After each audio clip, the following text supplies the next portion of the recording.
Oui, en fait, donc nous organisons un séminaire d'actualité fiscale sur la loi des finances 2019 du Cameroun.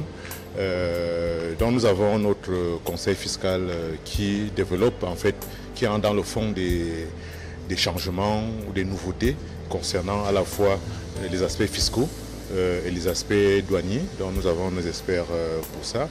Mais en tant qu'expert comptable, en tant que consultant en management, j'ai quand même tenu à développer en phase introductive de ce séminaire une analyse sur la situation économique du Cameroun et une analyse du budget 2019 de l'État du Cameroun qui a donc abouti en fait à cette loi des finances-là. Donc concernant notamment l'aspect budget notamment de l'État du Cameroun, nous avons relevé en fait que qu'il y avait un certain niveau de déficit en fait budgétaire, c'est-à-dire entre les recettes courantes, les charges courantes et puis également les charges d'investissement. Nous avons vu que en fait les investissements sont notamment financés entièrement par des emprunts, quasiment presque à 100% par des emprunts. Et donc, ce qui crée quand même une certaine tension au niveau du budget de l'État. Et puis également, nous avons relevé que, nous avons surtout proposé dans notre présentation que l'État fasse un budget rectificatif du fait de la prise en compte d'un certain glissement des investissements sur 2020 et même 2021. Donc, le budget de 2019 ne devrait plus supporter tout le poids résiduel des investissements à faire pour la CAN.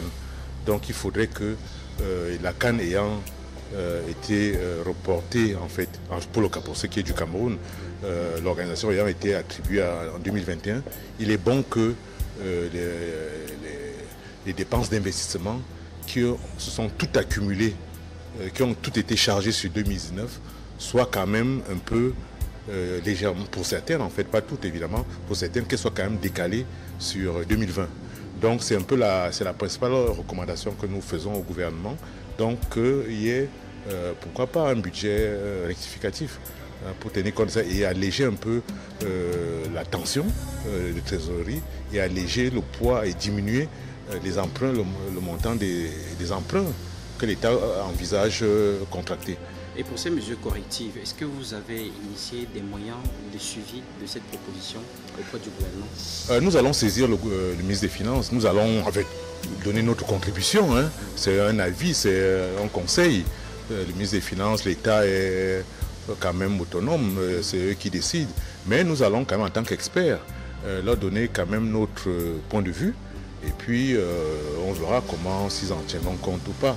Mais nous pensons que notre rôle également, nous sommes quand même des experts. Notre rôle également, c'est de donner des avis à l'État pour que l'État puisse prendre les décisions qu'elle trouve meilleures. Donc, en fait, en dernier lieu, quelle est la suite des formations concernant la loi de finances initiée par votre cabinet? Y a-t-il des perspectives en vue? Oui, nous avons des formations. C'est-à-dire, aujourd'hui, c'est un séminaire d'information. Parce que nous expliquons, nous exposons en fait sur les nouveautés, les changements que la nouvelle loi de finances introduit. Donc c'est juste des exposés à ça-ci. Mais maintenant nous envisageons dans les mois à venir faire des séminaires de manière plus approfondie sur des aspects spécifiques tels que l'impact par exemple de cette loi sur des aspects bien... Je ne peux pas vous étaler tout ça ici, mais il y a des séminaires spécifiques pour montrer les impacts de cette loi de finances ou de ces mesures fiscales sur les entreprises, notamment par rapport à tout ce qui concerne la TVA, on va approfondir cet aspect des TVA, et ainsi de suite. Merci. Ok, merci. Déjà, c'est une très bonne initiative du groupe Écolo et Partenaires de nous avoir réunis autour de ce séminaire pour nous édifier sur la loi des finances 2019. Ceci nous a permis d'emblée, n'est-ce pas, d'avoir une connaissance réelle sur la loi des finances 2019.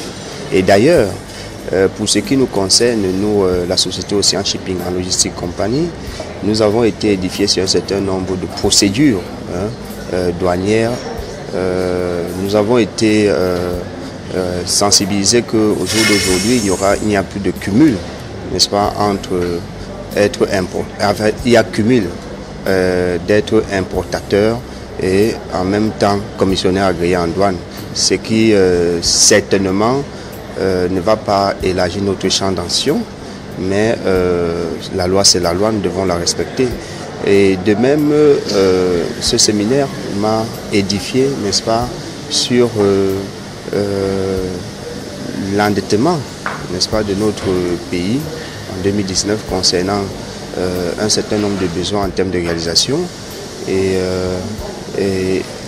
en réalité aussi, ça nous a permis d'être fixés sur la manière de taxation douanière qui, sur un certain nombre de marchandises telles que le pneumatique, tels que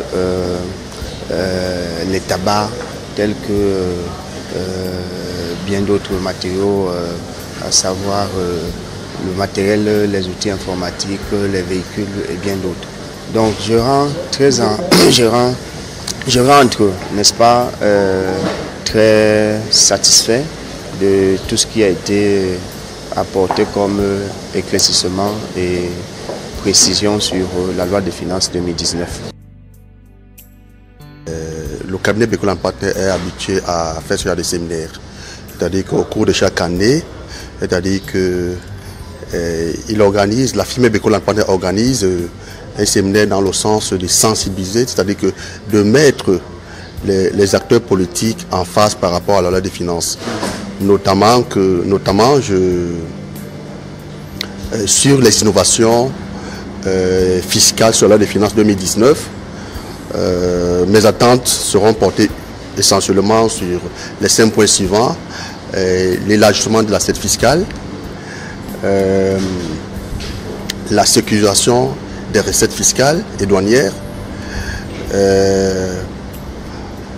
l'amélioration de l'environnement fiscal du climat des affaires,